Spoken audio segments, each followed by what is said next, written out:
are in St. Ignace, speaking with Kim Nowak, the Chief Engineer of the Mackinac Bridge Authority. Kim, can you tell us a little bit about the Mackinac Bridge? The Mackinaw Bridge was built in the 1950s, the early 1950s, and opened in 1957. So next year we'll be having our 60th anniversary. We're a historic structure now since we're so old. The bridge towers are 552 feet tall above the water, and the main span is 3,800 feet long. So that makes us quite a long bridge in worldwide suspension bridges. Yeah, I'd say, and plus the Mackinac Bridge, I mean, it's almost like a trademark when you're coming up to northern Michigan. You have to see the bridge, you have to go over it and experience it. Do you get a lot of travelers and a lot of people coming over and touring, you know? Yes, most of our traffic actually is infrequent travelers and tourists. So this year's been a really good year for tourists also, so our traffic has been up, which we enjoy. Well, that's really great.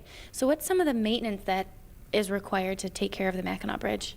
Well, we have about 40 maintenance workers that work here at the bridge, and they do all different kinds of things like painting, bridge painting on the towers and below the bridge. They do concrete repairs to the deck. They do repairs to the railing. They do all different kinds of things. And so they're out there all summer whenever we have a day that the weather is good enough for them to work. They can't do that kind of work in the wintertime, but in the summertime you'll always see them out there. Well, that's really cool. I've seen a couple people, or I guess during the summer when they're painting the suspensions and everything, and it looks like a very tedious task.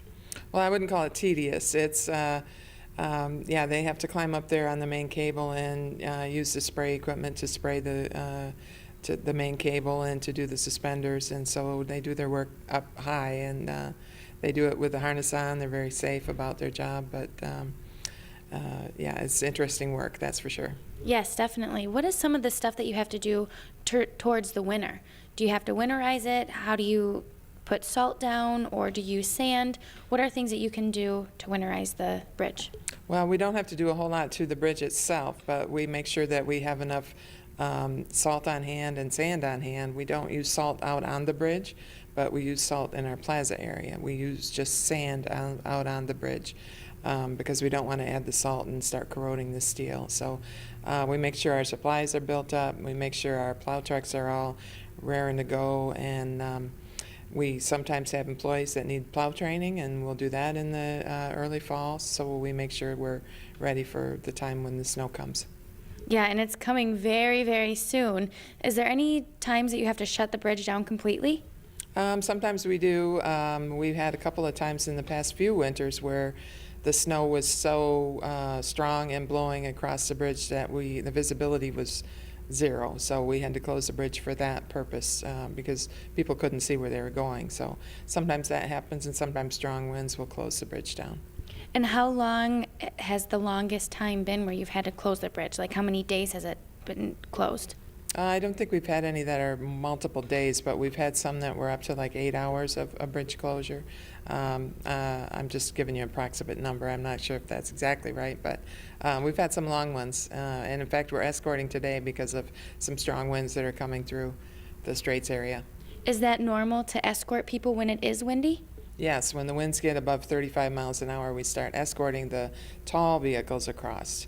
You can come across with your passenger car, but anything tall like a motorhome or a semi-truck will get escorted across. So you have somebody driving in a truck that's kind of escorting them in front, kind of setting the speed for all these other vehicles with the taller frames or the taller SUVs, trucks, things like that? Yeah, that's right. We use our Bridge Authority employees to stop those vehicles and make sure they get in a group and come across safely and slowly. Well, thank you so much. You're welcome. In St. Ignace at the Mackinac Bridge Authority, I'm Marlaina Scarbrough with My News 26.